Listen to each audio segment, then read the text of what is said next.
So now let's move forward. अब हमने जो है जो क्वांटिटेटिव स्पेसिफिकेशन थी जो नेचुरल फ्रीक्वेंसी और डैम्पिंग रेशो के अलावा जो थी तीन चार, जिसमें पीक टाइम था, राइजिंग टाइम था, राइज टाइम था, और हमारे पास बाकी दो तीन और वैल्यूज थी जिनमें सेटलिंग टाइम था, परसेंट ओवरशूट थी। इनको एवेलुएट करने मैथमेटिकल फार्मूलाज इनके ड्राइव करने हैं। तो सबसे पहले हमने पीक वैल्यू को फाइंड करना है, उसको एक फार्मूले की शेप में हमने फाइंड करना है।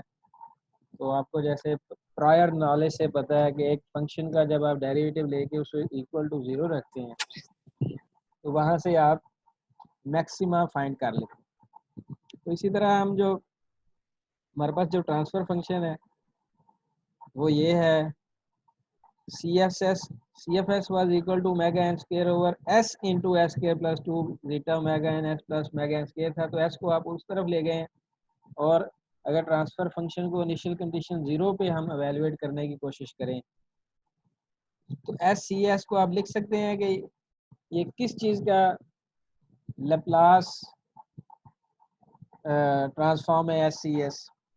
SCS किस चीज़ की लैप्लास ट्रांसफॉर्म होती है? हाँ भाई, एनीवन बता सकता है कोई कि SCS जो है वो किस चीज़ की लैप्लास ट्रांसफॉर्म है? फर्स्ट डेरिवेटिव सर, जब सर डेरिवेटिव फर्स्ट डेरिवेटिव जो होता है। तो ये लैप्लास ट्रांसफॉर्म ऑपरेटर लगाया किस पे लगाया हुआ है? CFT के फर्स्ट डेरिवेटिव पे। तो इस CFT जो आपका रिस्पांस है, टोटल रिस्पांस, उसके फर्स्ट डेरिवेटिव का लैप्लास लें तो ये बन जाता है CFS, और आगे वो किसके इक्वल होगा? ओमेगा के। तो अब उसने किया कि स्क्वायर को कंप्लीट कर लिया नीचे, ठीक है, completing the square in the denominator, numerator में नहीं, कहाँ पे कंप्लीट की है? डिनोमिनेटर में। तो ये फॉर्म बन गई। ये अब आपने सारा काम करना है on the paper. Square complete करना आता है या नहीं आता आपको? जी सर। हाँ, वो स्क्वायर कंप्लीट कर लिया, और फिर जो है जब ये लैप्लास ऑफ टोटल रिस्पांस के डेरिवेटिव का लैप्लास है, तो इसका लैप्लास इन्वर्स लेंगे तो क्या आ जाएगा? डेरिवेटिव नहीं आ जाएगा। ये जो आपके पास इक्वेशन 4.30 है, ये किस चीज़ का लैप्लास ट्रांसफॉर्म है? डेरिवेटिव का लैप्लास ट्रांसफॉर्म। तो अगर इसका इन्वर्स लेंगे लैप्लास ट्रांसफॉर्म तो डेरिवेटिव नहीं आ जाएगा। जी सर। हाँ, तो असल में क्या करना था हमने, ये जो हमारे पास CFT आया हुआ था, अगर तो आप इतने मैथमेटिकली अपने आप को इक्विप्ड समझते हैं कि आप जो है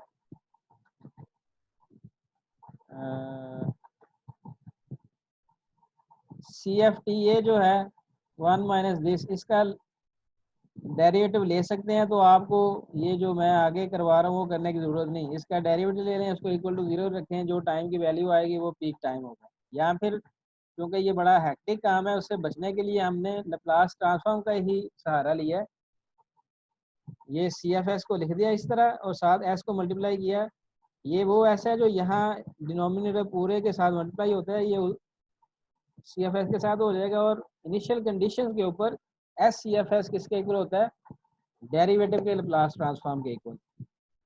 तो वो हमने निकाल लिया 4.30 से। अब लैप्लास ट्रांसफॉर्म के डेरिवेटिव की जब इन्वर्स लैप्लास ट्रांसफॉर्म लेंगे तो क्या आंसर आएगा? सर वही डेरिवेटिव CFT आ आ जाएगा जाएगा ना। सर। अब इस डेरिवेटिव को इक्वल टू 0 रख दें, यानी C dot T equal to 0 रखें, तो ये आपके पास एक कंडीशन निकल आएगी। क्योंकि इसको इक्वल टू 0 रखने का मतलब है या तो omega n over under root 1 minus omega square, ये तो क्या है? ये कांस्टेंट है। ये क्या है? कांस्टेंट। ये तो वैसे ही 0 हो जाएगा इस तरफ जाके, ठीक है। इट मीन्स या तो ये function 0 e raise to minus zeta omega n T 0 है, या sine omega n under root 1 minus zeta square T 0 है। अगर इसको 0 रखें, e raise to power minus zeta omega n T को इक्वल टू 0 रखें, ये 0 कब आता है? टाइम इन्फिनिटी पे 0 आता है। जस्ट टी को इन्फिनिटी रखें तो फिर 0 आता है, ठीक है। इसके अलावा ये कभी 0 नहीं हो सकता। तो पीक टाइम जो है वो इन्फिनिटी तो नहीं हो सकता। इट मीन्स हमने किसको इक्वल टू 0 रखना है, साइन ऑफ दिस, ये साइन वाला जो फंक्शन है ना इसको 0 रखना है। तो साइन 0 कब होता है भाई, साइन 0 होता है पाई पे या पाई के मल्टीपल पे। तो इसको आपने इक्वल टू 0 रखना था ना, ये सारा इसको 0 रखने का मतलब है टी को इन्फिनिटी करना, और टी इन्फिनिटी पॉसिबल नहीं। It mean sine omega N under root whole under root of 1 minus zeta square T, इसको 0 के इक्वल रखना है। और साइन की वैल्यू 0 कब होती है, एन पाई पे, यानी पाई के मल्टीपल्स पे। तो सारी बात है उसको 0 रखेंगे, यानी ये जो आर्गूमेंट है इसको क्या होना चाहिए, साइन का आर्गूमेंट क्या है, omega N whole under root of 1 minus zeta square T. इस पूरे आर्गूमेंट की वैल्यू जब पाई हो जाए या 2 पाई हो जाए या 3 पाई हो जाए तो फिर ये पूरा रिलेशनशिप जो डेरिवेटिव है 0 होगा। तो यहाँ से हमने जनरल फार्मूला ड्राइव कर लिया और वहाँ से टी निकाल लिया। ये जो टी निकलेगा ये पीक टाइम होगा, ठीक है। पीक टाइम का फार्मूला ये फिर आप याद कर लें, एन पाई होगा। लेकिन इसमें हमने कर एन दें। को है, हाँ जी वो, हाँ जी क्या बात है, बात करने लगे थे। मैंने कहा सर बस कर दें, वो तो हो गया सर, हाँ बहुत बात ज्यादा करने पढ़ लगे लिया। हैं, बस 2 मिनट। तो यहाँ से सर अब टाइम, इस वक्त स्क्रीन पे भी नहीं देखा जा रहा सर। ठीक है बात करने लगे। तो टाइम ये आ गया आपके पास, तो ये फार्मूला आपका बन गया, ठीक है। इसमें एन को 0 हम नहीं रख सकते, क्योंकि एन 0 रखने का मतलब है कि फर्स्ट टी 0 है, टी 0 पे तो आपकी पीक वैल्यू नहीं आती, ठीक है। तो उसके बाद जो फर्स्ट मल्टीपल होगा एन 1 रखेंगे 1, तो फिर आगे वह जो टाइम आएगा वो पीक टाइम होगा। लेटिंग N 0 yields t is equal to 0, the first point on the curve that has 0 slope, the first peak which occurs at peak time is found by letting n is equal to 1, n 1 रखेंगे तो फिर आपकी first peak आएगी, और उस वक्त जो time आएगा वो इस n की जगह 1 रख के ये आपका पीक टाइम का फार्मूला होगा।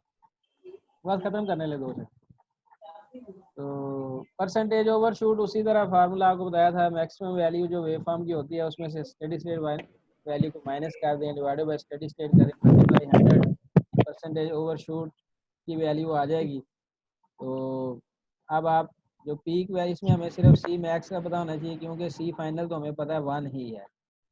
तो सी मैक्स कहाँ से आएगी, वो जो आपका टोटल रिस्पांस का ये फार्मूला है, इसमें टी की जगह टी पी रख देंगे तो ये आपका फार्मूला बन जाएगा, ये आ जाएगा। ये भी आप पे है कि आपने ये ड्राइव करना, और सी फाइनल आपको पता 1 होता है। तो इस इक्वेशन में सी मैक्स की जगह आपने ये वैल्यू पुट कर दी, उसमें से -1 किया, तो आपके पास जो परसेंटेज ओवर शूट है वो हो जाएगी 1 plus E rays power this -1। तो -1 और +1 खत्म हो जाएगा, सिर्फ ये रह जाएगा, और साथ ये वाला 100 वैसे ही आएगा। ये परसेंटेज ओवर शूट इस तरह होगी। अब आपको अगर परसेंटेज ओवर शूट गिवन हो और आपने जीटा फाइंड करना हो तो आप इजीली कर सकते हैं। अगर आपको जीटा गिवन है तो ओवर शूट आप फाइंड कर सकते हैं, ओवर शूट गिवन है तो जीटा कर सकते हैं। जस्ट आपको लॉग लेंगे दोनों तरफ, तो अगर ओवर शूट गिवन है तो दोनों तरफ लॉग लेने से जीटा का ये फार्मूला बन जाता है। ये भी कोई मुश्किल नहीं है, आप इजीली कर सकते हैं। तो सेटलिंग टाइम जैसे बाय डेफिनेशन आपको पता था कि जब जो साइनोसाइडल है आपका टोटल रिस्पांस के अंदर जो डिकेइंग साइनोसाइड है उसकी वैल्यू जब क्या रह जाए,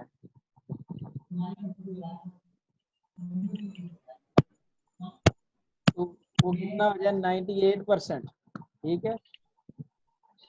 टोटल रिस्पांस का 98% जब आपका वैल्यू पहुंच जाती है, और उस वक्त तक जो टाइम लगता है वो होता है आपका सेल्टिंग टाइम। लेकिन अगर टोटल रिस्पांस को छोड़ के आप बात करें उसकी, सिर्फ जो आपके पास डिकेइंग साइनोसाइड है, तो उसकी पीक वैल्यू जब सिर्फ 0.2 रह जाए, 0.02, तो फिर जो वैल्यू होगी वो आपका सेटलिंग टाइम होगी।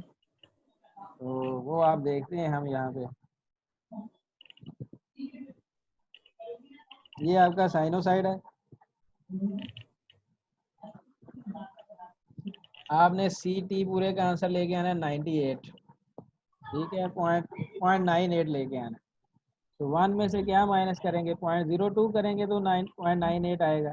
तो ये जो सारी वैल्यू है इसका आंसर कितना आना चाहिए, 0.02।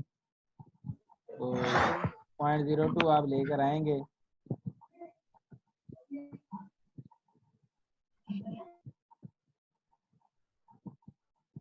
तो जो आपका डिकेइंग साइनोसाइड था उसकी जो मैक्सिमम वैल्यू है उसको आप 0.02 के इक्वल रख देंगे, और वहाँ से आपका जो ये वाला टी निकलेगा ये आपका सेटलिंग टाइम होगा। कोई मसला नहीं है टाइम कैसे निकालना है, लॉग ले लें आप, क्योंकि ई का फंक्शन है, लॉग ले लेंगे आप। तो इसका जो फार्मूला बनता है, ये जो ऊपर वाला न्यूमरेटर है इसकी वैल्यू 3.91 to 4.74 वेरी करती है। तो जो अप्रोक्सीमेट फार्मूला है वो आपने ये बना लिया 4/ओमेगा n। बाकी रह गया राइज टाइम, तो राइज टाइम का कोई फार्मूला अवेलेबल नहीं है, उसके लिए टेबल गिवन है, यानी डैम्पिंग रेशो के लिहाज से राइज टाइम की वैल्यूज गिवन है, टेबल से आप वो फाइंड करते हैं। तो इस तरह जो आप बाकी जो क्वांटिटेटिव स्पेसिफिकेशन है वो भी फाइंड आउट कर सकते हैं। इनके थोड़ा सा मजीद टाइम हम नेक्स्ट लेक्चर में लगाएंगे, क्योंकि आखिरी 2-3 जो चीज़ें हैं वहाँ पे आप जो है थोड़ा सा टाइम आप थक गए हैं, तो नेक्स्ट टाइम थोड़ा सा इसको रिवाइज करके फिर आगे चलें। ठीक है भाई, थैंक यू वेरी मच। ठीक है ठीक है सर। ओके, अल्लाह हाफ़िज़। ठीक है सर, मेहरबानी।